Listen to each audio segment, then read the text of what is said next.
1 Kings chapter 8. The ark brought to the temple. Then King Solomon summoned into his presence Jerusalem, the elders of Israel, all the heads of the tribes, the chiefs of the Israelite families, to bring up the ark of the Lord's covenant from Zion, the city of David. All the Israelites came together to King Solomon at the time of the festival in the month of Ethanim, the 7th month. When all the elders of Israel had arrived, the priests took up the ark.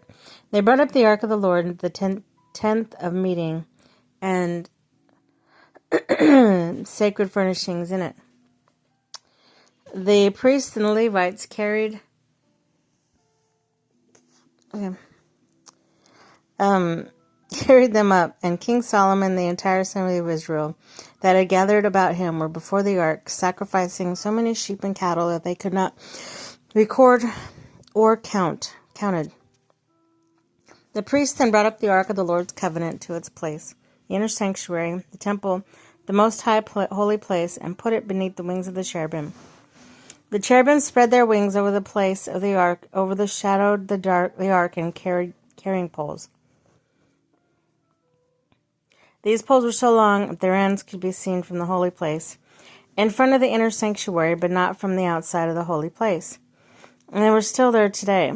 There was nothing in the ark except 2 stone tablets that Moses had placed in the Horeb, where the Lord made the covenant with the Israelites after they came out of Egypt.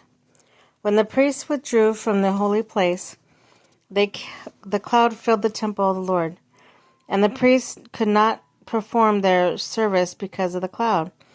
For the glory of the Lord filled his temple. Then Solomon said, "The Lord has said he would dwell in the dark cloud. I have indeed built a significant temple for you, a place for you to dwell forever." While the whole assembly of Israel was standing there, the king turned around and blessed them, then said, "Praise be to the Lord, the God of Israel, who with his own hand has fulfilled what he promised with his own mouth to my father David. For he said, 'Since the day I brought my people Israel out of Egypt, I have not chosen a city in the tribe of Israel to have a temple built so that my name might be there. But I have chosen David to rule over my people Israel.' My father David had it in his heart to build a temple for the name of the Lord, the God of Israel. But the Lord said to my father David, 'You did well to have it in your heart to build a temple for my name. Nevertheless, you are not the one to build the temple, but your son, your own flesh and blood. He who will build the temple for my name. The Lord has kept the promise he made. I have succeeded David my father, and now I sit on the throne of Israel, just as the Lord promised. I have built the temple of the name of the Lord, the God of Israel, and I have provided a place there for the ark, in which the covenant of the Lord that he made with our ancestors when he brought them out of Egypt." Solomon's prayer of dedication. Then Solomon stood before the altar of the Lord in front of the whole assembly of Israel and spread his hands toward the heaven and said, "Lord, the God of Israel, there is no God like you on heaven nor on earth below. You will keep your covenant of the love, your servant who continued wholeheartedly in your way. You have kept your promise to your servant David, my father. With your mouth you have promised, and with your hands you have fulfilled it. It is as it is today. Now, Lord, the God of Israel, keep your servant David, my father, the promises you made him, when you said, 'You shall never fail to have a successor to sit before me on the throne of Israel.' If only your descendants are careful in all they do to walk before me faithfully as you have done. And now, God of Israel, let your word that you promised your servant David, my father, come true. But will God really dwell on earth? The heavens, even the highest heaven, cannot contain you.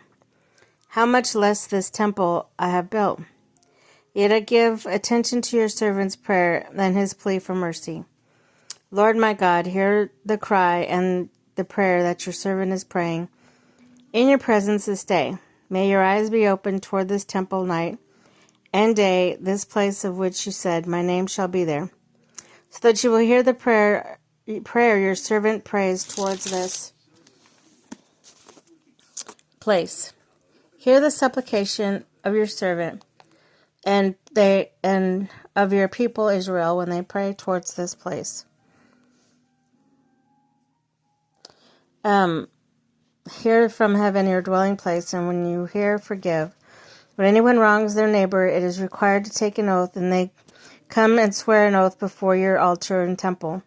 Then hear from heaven and judge between your servant, condemning the guilty by bringing down on their heads what they have done, to vindicate the innocent by treating them in accordance with their innocence.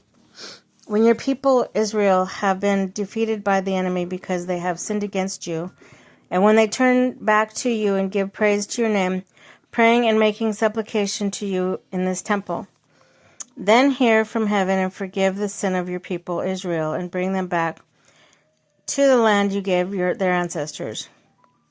When the heavens are shut up and there is no rain because your people have sinned against you, and when they pray towards this place and give praise to your name and turn from their sin because you have afflicted them, then hear from heaven and forgive the sins of your servant, your people Israel.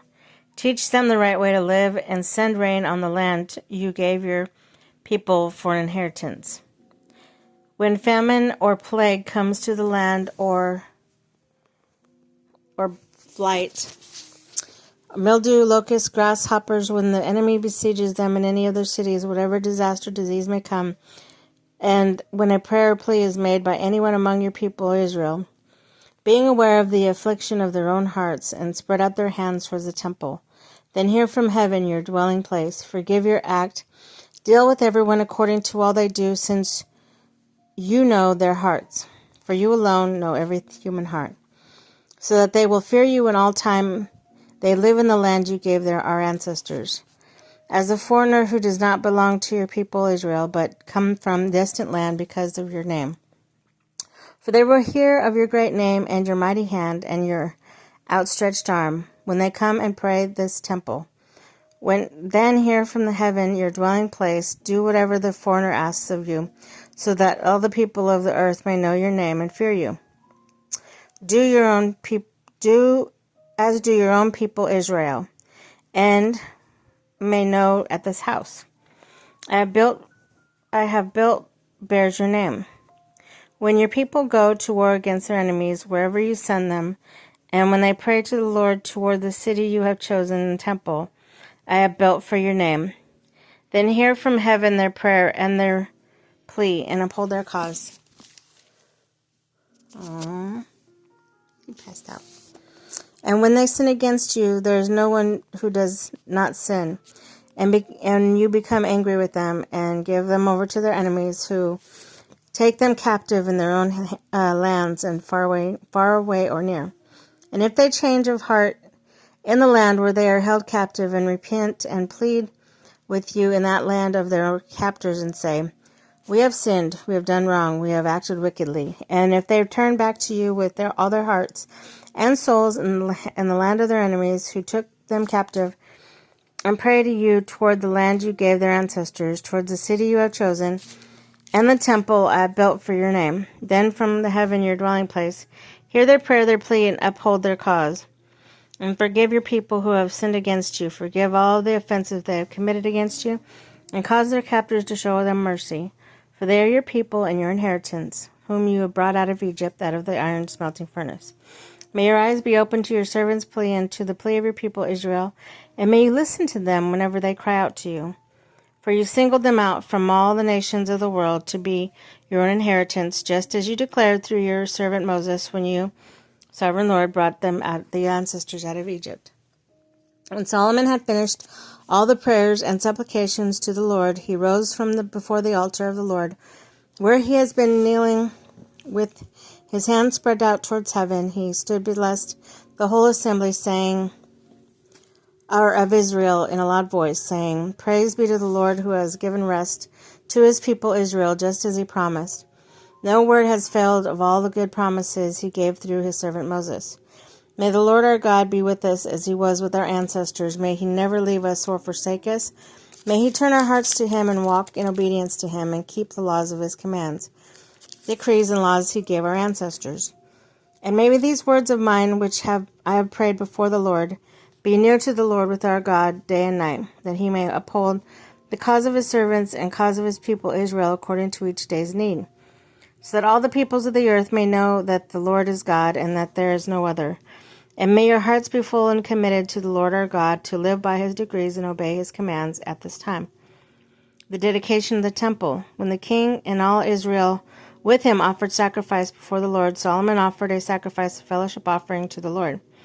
22,000 cattle and 120,000 sheep and goats. So the king